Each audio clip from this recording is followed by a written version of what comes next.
आज आपल्याला basic accounting टर्मॉलॉजीज हे पाहायचं आहे. तर बेसिक अकाउंटिंग टर्मॉलॉजीज काय आहे? तर थोडक्यात लेखांकनाची मूलभूत संकल्पना म्हणजेच बेसिक अकाउंटिंग टर्मॉलॉजीज म्हणजे लेखांकनाची मूलभूत संकल्पना हे पाहायचं आहे. In order to have better understanding of accounting म्हणजेच काय, अकाउंटिंग समजून घेणं हे महत्वाचं आहे. It is necessary to know the meaning of certain basic term use in accounting. कुठल्या महत्वाच्या बेसिक टर्म आहेत, मूलभूत घटक आहेत किंवा टर्म्स आहेत, अटी आहेत, ते समजून घेणं अकाउंटिंगमध्ये लेखांकनामध्ये महत्वाचं आहे. Accounting is a versatile system which versatile म्हणजे एक बहुप्रणाली सिस्टीम आहे, अष्टपैलू सिस्टीम आहे, पद्धत आहे असं म्हटलेलं आहे. व्हर्सटाईल सिस्टीम म्हणजे विच सर्व a large number of purposes म्हणजेच काय, ते मोठ्या प्रमाणावर केलं जातं in the modern business world. म्हणजेच थोडक्यात ते हे एक अशी अष्टपैलू प्रणाली आहे की त्याचा वापर मोठ्या प्रमाणात जागतिक बिझनेसमध्ये केला जातो. Hence the following terminologies need to be understand, ते आपल्याला समजून घ्यायचे. तर बघा, टाइप्स ऑफ ट्रान्झॅक्शन दिलेत. टाइप्स ऑफ ट्रान्झॅक्शन काय? ट्रान्झॅक्शन म्हणजेच काय, व्यवहार. तर व्यवहाराचे परत प्रकार दिलेत.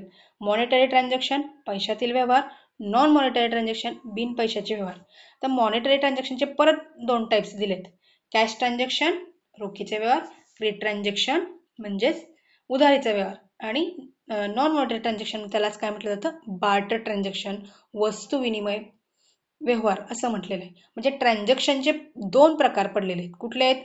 Monetary transaction, non monetary transaction. Transaction म्हणजे व्यवहार, व्यवहाराचे दोन प्रकार आहेत. पैशातील व्यवहार, बिन पैशातील व्यवहार. पैशातील व्यवहाराचं काय, रोख व्यवहार कॅश ट्रान्झॅक्शन, उधारीचा व्यवहार त्याला क्रेडिट ट्रान्झॅक्शन, आणि मॉनिटरी ट्रान्झॅक्शनला काय म्हटलंय, बार्टर ट्रान्झॅक्शन म्हणजे वस्तू विनिमय व्यवहार. हे आपल्याला सविस्तर स्वरूपामध्ये पाहिजे. तर बघा, ट्रान्झॅक्शन. तर ट्रान्झॅक्शन म्हणजे व्यवहार. व्यवहार काय, exchange of goods and services between two person or parties for money or money's worth is known as transaction. म्हणजेच काय, दोन व्यक्तीमधील पैशात मोजल्या जाणाऱ्या किंवा मोजता येणाऱ्या सेवांची देवाणघेवाण म्हणजेच व्यवहार असं म्हटलेलं आहे. किंवा एक्सचेंज ऑफ गुड्स, गुड्स म्हणजे एक्सचेंज म्हणजे देवाणघेवाण, गुड्स म्हणजे वस्तू, सर्व्हिसेस म्हणजे सेवा, बिटवीन टू पर्सन म्हणजे दोन व्यक्ती किंवा संस्था, म्हणजे दोन व्यक्ती किंवा संस्थेतील वस्तू सेवांची देवाणघेवाण ही पैशाच्या सहाय्याने केली जाते, त्यालाही व्यवहार असं म्हटलेलं आहे. असंही म्हणता येऊ शकतं. पुढे सांगितलंय मॉनिटरी ट्रान्झॅक्शन. हे ट्रान्झॅक्शन म्हणजे काय सांगितलं, व्यवहार म्हणजे काय, म्हणजे व्यवहार म्हणजे काय, दोन व्यक्ती मधील वस्तू व सेवांच्या सहाय्याने पैशाच्या सहाय्याने केलेली देवाणघेवाण त्यालाही व्यवहार असं म्हणतात. पुढे सांगितलंय मॉनिटरी ट्रान्झॅक्शन. तर मॉनिटरी ट्रान्झॅक्शन म्हणजेच काय, पैशातील व्यवहार. काय, the transaction which involve an exchange of money or money's worth directly or indirectly is called monetary transaction. म्हणजे असा व्यवहार की ज्या व्यवहारामध्ये प्रत्यक्ष व अप्रत्यक्षरित्या पैशाच्या सहाय्याने व्यवहार केला जातो त्यालाच मॉनिटरी ट्रान्झॅक्शन असं म्हटलंय. Only monetary transaction record in the books of account. म्हणजेच मॉनिटरी ट्रान्झॅक्शनची हिशोब पुस्तकामध्ये नोंद केली जाते. म्हणजेच कसं सांगितलं बघा, this transaction which involve an exchange of money and money's worth directly or indirectly is called monetary transaction. म्हणजे ज्या व्यवसायात रोख पैसे दिले किंवा घेतले जातात अशाच व्यवहाराला काय म्हटलंय, मॉनिटरी ट्रान्झॅक्शन असं म्हटलेलं आहे. मग मॉनिटरी ट्रान्झॅक्शनची नोंद केली जाते. प्रत्यक्ष किंवा अप्रत्यक्षरित्या पैसे दिले व घेतले जातात त्यालाच पैशातील व्यवहार असं म्हटलंय. पहिला आहे कॅश ट्रान्झॅक्शन. अ बिझनेस ट्रान्झॅक्शन.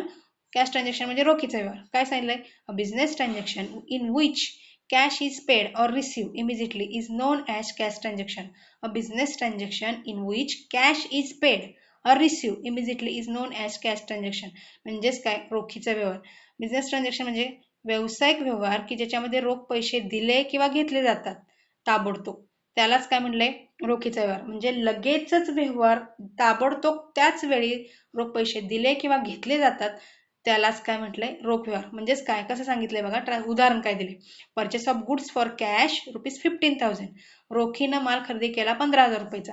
मग रोखीनं माल खरेदी केला म्हणजेच काय, माल विकला गेला आणि पैसे आले, म्हणजेच थोडक्यात काय झाले, हे रोखीने व्यवहार झाला. Payment of salary ₹5,000. पगार 5,000 रुपये दिला, म्हणजे पगार दिला म्हणजेच पैसे गेलेत. म्हणजेच थोडक्यात ज्या व्यक्तीला पैसे दिलेत म्हणजेच पगार कधी दिला जातो, काही तर काम केल्याबद्दलचा मोबदला दिला जातो, म्हणजेच पगार दिला, हे रोख व्यवहार झाला. तर क्रेडिट ट्रान्झॅक्शन.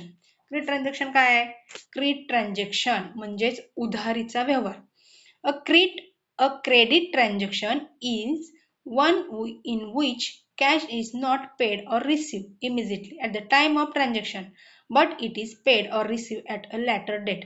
म्हणजेच उधारीचा व्यवहार म्हणजे असा की ज्याच्यामध्ये रोख पैसे कॅश इज नॉट पेड, रोख पैसे दिले नाहीत किंवा मिळाले नाहीत इमिजिएटली म्हणजे त्या क्षणी at the time of transaction, म्हणजे व्यवहार होते वेळी लगेचच पैसे दिले किंवा घेतले जात नाहीत, ते काही तारखेनंतर किंवा एका विशिष्ट तारखेला ते पैसे दिले जातात, त्यालाच उधारीचा व्यवहार असं म्हटलेलं आहे. म्हणजेच काय तर कुठलाही व्यवहार होत असताना लगेच ते पैसे दिले जात नाहीत ताबडतोब, तर जो व्यवहार केला तो त्यावेळी रोख पैसे दिले किंवा घेतले जात नाहीत ताबडतोब, ते काही विशिष्ट तारखेला दिले जातात, त्यालाच उधारीचा व्यवहार असं म्हटलेलं आहे. मग काय पहिला आहे goods sold on credit to mister Aman at ₹8,000. Goods म्हणजे माल, सोल्ड म्हणजे विक्री, ऑन क्रेडिट म्हणजे उधारीवर, टू मिस्टर अमन, अमनला 8,000 रुपयेचा माल उधारीवर विकला. म्हणजेच हे काय झालं, अमनला माल विकला, माल गेला पण पैसे आलेत का, तर अमन हा डेटर निर्माण झालेला आहे, म्हणजे थोडक्यात उधारीवर माल विकलाय, हा उधारीच्या व्यवहाराचं ट्रान्झॅक्शन आहे. पुढे sold machinery to mister Amar Singh on credit at ₹20,000. म्हणजेच सोल्ड म्हणजे विक्री, machinery to mister Amar Singh on credit म्हणजे उधारीवर, म्हणजे 20,000 रुपयाची मशनरी अमर सिंगला उधारीवर विकली. हे काय झालं, म्हणजेच पैसे अमर सिंग कडून मिळालेत का, नाहीत, म्हणजेच त्यात ताबडतोब व्यवहार झाला की पैसे मिळत नाही, त्याला उधारीचा व्यवहार असं म्हटलेला आहे, त्याला क्रेडिट ट्रान्झॅक्शन. पुढचं बघायचं आहे नॉन मॉनिटरी ट्रान्झॅक्शन. एवढंच बघूया आपण. Non monetary transaction, the transaction which does not involve an exchange of monies on monies worth directly or indirectly are called non-monetary transaction. An exchange of one thing against another thing is called barter transaction. म्हणजे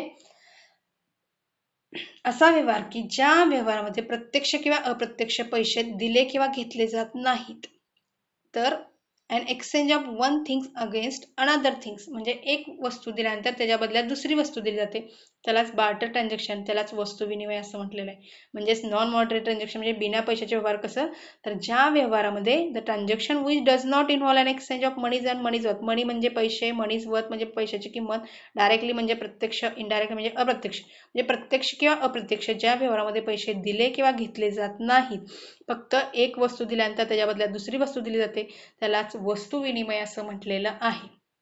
पुढे आहे आपल्याला पाहायचं आहे entry. Entry म्हणजेच काय तर नोंद. एंट्रीचा मराठीचा अर्थ काय, ENTRY, एंट्री म्हणजे नोंद. Recording a business transaction in the proper form or method in the books of account is called an entry. म्हणजेच काय जमा खर्चाच्या पुस्तकात योग्य पद्धतीने व्यवसायाचे व्यवहार लिहिणे म्हणजेच नोंद. रेकॉर्डिंग म्हणजे नोंद, बिझनेस ट्रान्झॅक्शन म्हणजे व्यावसायिक व्यवहार, इन द प्रॉपर फॉर्म म्हणजे योग्य पद्धत, मेथड म्हणजे पद्धत, in the books of account म्हणजे जमा खर्चाचं पुस्तक, is called an entry. Entry म्हणजे नोंद. म्हणजे थोडक्यात काय जमा खर्चाच्या पुस्तकात योग्य पद्धतीने व्यवसायाचे व्यवहार लिहिणे म्हणजेच नोंद होय. म्हणजे जमा खर्चाच्या पुस्तकामध्ये योग्य पद्धतीने व्यवहार नोंदवणे त्यालाच काय म्हटलंय, नोंद असं म्हटलेलं आहे. लिहायचं म्हणजे जमा खर्चाच्या पुस्तकामध्ये योग्य पद्धतीने व्यवसायाचे व्यवहार लिहिणे त्यालाच नोंद असं म्हटलेलं आहे. पुढे सांगितलंय narration, a brief explanation of the business transaction for which an entry is passed is called a narration. म्हणजेच काय तर नॅरेशन म्हणजे नोंदीचं वर्णन. आता नोंदीचं वर्णन कसं काय, अ ब्रीफ एक्सप्लेनेशन म्हणजे संक्षिप्त वर्णन ऑफ द बिझनेस ट्रान्झॅक्शन म्हणजे व्यावसायिक व्यवहाराचं, for which an entry is pass. म्हणजेच काय तर एंट्री इज पास म्हणजेच एक एंट्री झाल्यानंतर त्याचं संक्षिप्त स्वरूपामध्ये व्यावसायिक व्यवहाराची नोंद करणे त्यालाच नॅरेशन. म्हणजेच थोडक्यात नॅरेशन जे काही करत असताना, ते नॅरेशन नोंदवत असताना वेगवेगळ्या पद्धतीने नोंदवलं जात असलं तर ते कसं तर व्यवसायाच्या ज्या व्यवहाराची नोंद केली जाते त्या नोंदीखाली एक संक्षिप्त काय केलं जातं, वर्णन लिहिलं जातं, त्यालाच नोंदीचं कथन किंवा वर्णन असं म्हटलेलं आहे. म्हणजेच काय a brief explanation of the business transaction for which an entry is pass is called narration.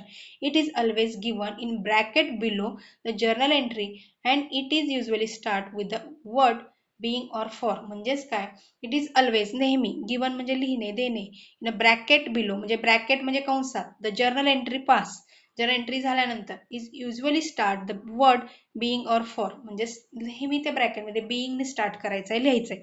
तर नॅरेशन लिहायचं कधी एखादं ट्रान्झॅक्शन झालं, म्हणजे परचेस गुड्स फॉर कॅश ₹10,000, रोखीनं माल खरेदी केला, purchase account debit to cash account, ही जरा एंट्री लिहिल्यानंतर त्या खाली लिहायचं आहे ब्रॅकेटमध्ये being purchase goods for cash असं लिहायचं. त्याला नॅरेशन म्हणजेच काय, a brief explanation of the business transaction for which an entry is pass is called and narration. म्हणजेच काय, तर थोडक्यात व्यवसायाच्या ज्या व्यवहाराची नोंद केली जाते त्या नोंदीखालीच काय करायचं आहे, व्यवहाराचं संक्षिप्त वर्णन केले जाते, त्यालाच नोंदीचं वर्णन किंवा कथन असं म्हटलंय. तिसरं आहे गुड्स. तर गुड्स म्हणजेच काय, तर बघा, the term goods refer to merchandise, commodities, articles or thing in which a trader deals, म्हणजे व्यापारी, ट्रेडर ट्रेड्स म्हणजे व्यापारी वस्तू, विच अ ट्रेडर ट्रेड्स व्यापारी वस्तू, these are purchase or manufacture खरेदी किंवा उत्पादनासाठी, for the purpose of sale कुठल्या हेतूने, सेल विक्री, टू अर्न प्रॉफिट म्हणजे नफा मिळवण्यासाठी एखादा माल खरेदी केला किंवा कारखान्यात तयार केला, वस्तूची विक्री करण्याच्या हेतूने एखादा माल खरेदी केला किंवा तयार केला, तो वस्तूतून नफा मिळवण्यासाठी, ती वस्तू विक्री करून नफा मिळवण्यासाठी ती वस्तू जी वापरली जाते व वस्तू तयार करण्यासाठी, त्याच वस्तूला काय म्हटलंय, तर गुड्स माल असं म्हटलेलं आहे. म्हणजेच थोडक्यात काय येतं सांगायचं आहे, व्यापारात व्यापारी ज्या वस्तू किंवा तयार केलेल्या वस्तू खरेदी विक्रीसाठी वापरतो त्यास व्यापारी वस्तू असे म्हणतात. म्हणजे व्यापारात या खरेदी केलेल्या किंवा तयार केलेल्या वस्तू व्यापारात नफा घेण्यासाठी खरेदी किंवा तयार केल्या जातात. मग कुठल्या, तर बघा थोडक्यात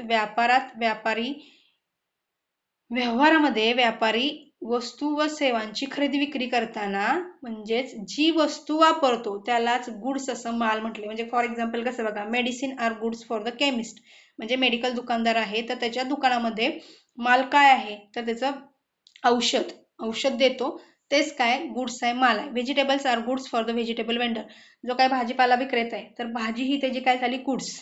किंवा थोडक्यात क्लोथ मर्चंट आहे तर क्लोथ मर्चंटचं गुड्स काय आहे, तर क्लोथ्स. म्हणजेच काय, कापड दुकानदार आहे तर त्या कापड दुकानदारामध्ये कापड हे त्याचं गुड्स झालं, माल, त्याला गुड्स असं म्हटलेलं आहे. अशा प्रकारे आज आपण एवढ्याच कन्सेप्ट पाहणार आहोत, बाकीच्या राहिलेल्या उद्या पाहणार आहोत.